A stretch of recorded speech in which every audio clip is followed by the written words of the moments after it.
Mga skala ay sabi na ito daw ay handog sa demonyo. Ito daw ay para sa demonyo kasi nga lahat ng kasalanan ay handog. So ito yung tinatawag na scapegoat. So ito naman ay handog niya kay Azazel. So, in the time of pagbalik ng ating Panginoon, itong scapegoat na ito, inahalintulad dito sa dating ng Diyos na ang scapegoat na ito ay si Satan. Dito naman ipapatong lahat ng mga kasalanan ng mga tao at 1,000 years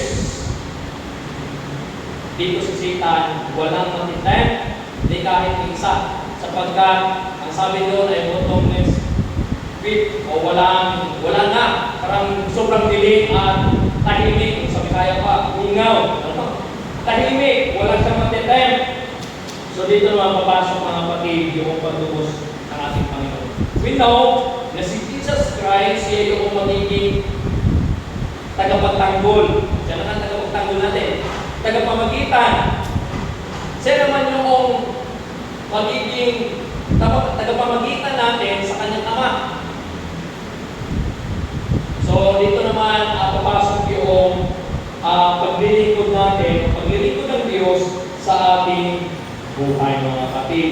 At naalala nyo yung the firstborn na mamatay, ano yung ginawa nila para hindi sila pasukin noong firstborn na mamatay? Yung dugo. Yung dugo. At nandito din po yung sa ating the great controversy mga kapatid. So, pinamunawa sa atin, walang iba na magliligtas sa atin, kundi ang aking Panginoon lamang. So, sabi ko dito mga kapatid, meron tinatawag dito pagkabuhay na maguli o resurrection. Sa iyo pong pagkaunawa, kailan po i-resurrect yung mga righteous? Review tayo kasi ano natin ito. Review lang tayo. Kailan i-resurrect yung mga righteous? Second coming. Second coming. Or the third coming? The second coming. So dito naman i-resurrect yung mga banal. At sila ay kasama doon sa gawin sa lapag at malakas sa langit. Now, ang resurrection ng mga wicked, kailan nangyari? Third. In the third coming of Jesus Christ, kasama yung mga banal na sa Jerusalem. Pagbaba. So dito naman yung tinatawag natin first and second resurrection mga kapatid. So, yung mga taong sa pag-uupo ay itinuturing na karapat-dapat ay magkakaroon ng bahagi sa muling pagkabuhay ng mga tuwid na sinabi ni Jesus, ang mga itinuring na karapat-dapat makaabot sa panahong iyon at sa muling pagkabuhay mula sa mga patay. So yung mga nag-claim matuwid ang kanilang pananampalataya at patuloy na sumasabulit sa Diyos, ang sabi ni Mrs. White, sila yung makamana ng buhay na walang hanggan. So, balikan po natin mga kapatid, sabi ko po kanina, ang aklat ng buhay ay naglalaman ng mga pangalan ng lahat ng nakilahok sa paglilingkod sa Diyos. Malinaw po yung sinasabi ni Mrs. White dito mga kapatid, gusto kong i-emphasize dito. Sapagkat sa ating original talaga, bakit meron tayong limutan ko yung book natin eh. Sa Seventh-day Adventist, bakit tayo tinawag ng Seventh-day Adventist? Dahil tayo yung kasama tayo sa three angels message mga kapatid. Tayo yung nangaral, tayo yung nagbabahagi. This coming Sunday, this coming Sunday, meron tayong survey mga kapatid dito sa bayanan. Ito yung pasimula na kung saan, kung gusto natin manatili ang ating pangalan sa aklat ng buhay, makilahok at makisangkot tayo sa gawain, mga kapatid. Kasi ang aklat ng buhay, hindi lamang lumatala ang pangalan mo pag tinanggap mo si Kristo, kundi andun yung pakikilahok natin sa gawain ng ating Diyos. Ang Ang sabi pa dito, ng Juan 5:29. At muli sinabi niya, ang mga gumawa ng mabuti ay magsilabas tungo sa pagkabuhay na muli. Ang mga patay na matuwid ay hindi bubuhayin hanggat hindi pa tapos ang paghukom, na kung saan sila'y itinuring na karapat-dapat sa pagkabuhay ng muli sa buhay. Kaya sila'y hindi makaharap ng personal sa paghukom kapag ang kanilang mga talaan ay siniyasat na at ang mga kaso nila ay pagpapasahan. So, yung palang mga namatay, ng mga righteous, ay matatapos muna yung judgment na tinatawag.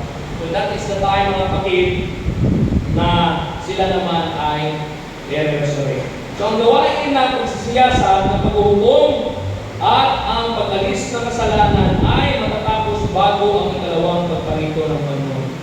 Maliwanag ko yan, mga kapatid.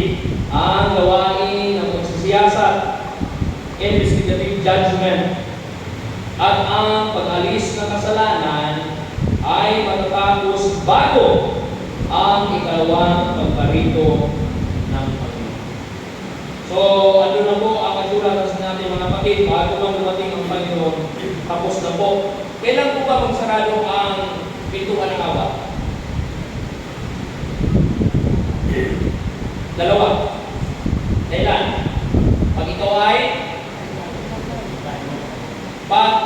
si Kristo ay so dalawa po yung mga kapatid. Pag tayo ay namatay, sarado na yun para sa atin ang pintuan ng awa. Wala na tayong panahon para magsisi, humingi ng tawad, magbalik loob sa Diyos, wala na. Kaya hanggat may buhay, dapat talaga andun yung ating pagsisisi. Sabi dito sa ating pinag-aralan, andun yung pagsisisi, pagbalik loob, pagtanggap kay Kristo, at pagpatuloy sa buhay na binigay ng ating Panginoon. Ano po, maliwanag po yun. So, pag tayo ay nalagutan, hindi na close of provision na yun. Pag hindi ka pa nakapagbalik loob sa Panginoon, pagbalik niya, wala na rin. Kasi tapos na yung judgment eh. Wala na. Tapos na yung mga kapatid at hindi na natin makabago yun. So, ang sabi pa dito sa ating lesson, meron akong tinatawag na reformation. Ito yung reformation includes preparation for judgment. Ang sabi dito, Revelation chapter 3 verse 3. Ang sabi dito, alalahanin mo nga kung paano inyong tinanggap at narinig, at ito pa rin mo, at magsisika, kaya kung hindi ka magpupuyat, ay paririyan akong gaya ng magnanakaw at hindi mo malaman kung anong panahon paririyan ako sa iyo. So maliwanag po yung nakakatala sa Biblia, mga kapatid. Ang sabi doon, prayer God, give glory, tayo ay, ang sabi pa dito ay, manalangin, magbasa ng Biblia, at ating dalhin ang testimonya ng katotohanan sa buong sanglibutan. So ito po yung mga kapatid, andito pa yung pananatili na kabanalan sa harapan ng ating Diyos. So, ating unawaan sa gabi ito, mga kapatid, na tayo pala darating pa rin sa pagrupo. Kahit na tayo ay i-declare natin na tayo ang tunay na iglesia, hindi po tayo accepted. The time na tayo humingi ng tawad sa ating Panginoon, it doesn't mean po, mga kapatid, na inalis po yun agad yung ating mga gawa, kasi darating pa rin sa pagrupo. So ano pa yun po mananatili, mga kapatid? Pero mangingibabaw pa rin yung grace ng Panginoon na siya nagliligtas sa atin, sapagkat ang kaligtasan, meron ba tayong iambag sa kaligtasan? Wala na. Wala tayong ilalagad, wala tayong maiambag sa kaligtasan. Kundi given po ito, mga kapatid, ang salvation, it's a gift. At wala po tayong ilaragdag po. Maliban sa patuloy natin paglilingkod sa Diyos, na ang sabi nga noon, ay ang buong katungkulan ng tao ay ano? Sundin ang Kautusan. kanyang mga utos. Kaya ang pamantayan ng judgment ng Panginoon mga kapatid ay ang kanyang utusan.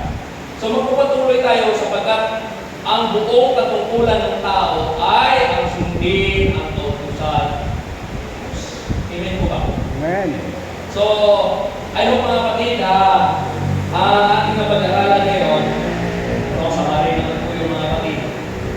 Nunawaan natin, ang previous natin mga pinag-aralan, pagsakripisyo ng mga reformador, at kung paano gumawa ang Diyos ng mga reformador, the same time sa atin ngayon.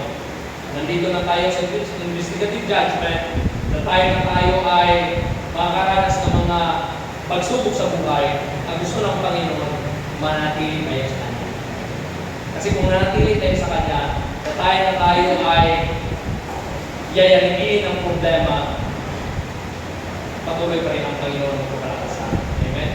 Amen. So, I think that's all mga kapatid. Merong Book of Sin, Book of Remembrance, Book of Life, at tayong lahat nakatala doon sa aklat ng buhay. Manatili nawa ang ating mga pangalan mga kapatid sa aklat ng buhay, sa tulong ng Panginoon, hindi sa ating kalakasan, hindi sa ating mga gawa, kundi dahil tayo ay tinipid ng Diyos at dahil sa Kanya, i-raise na tayong lahat ay mayroong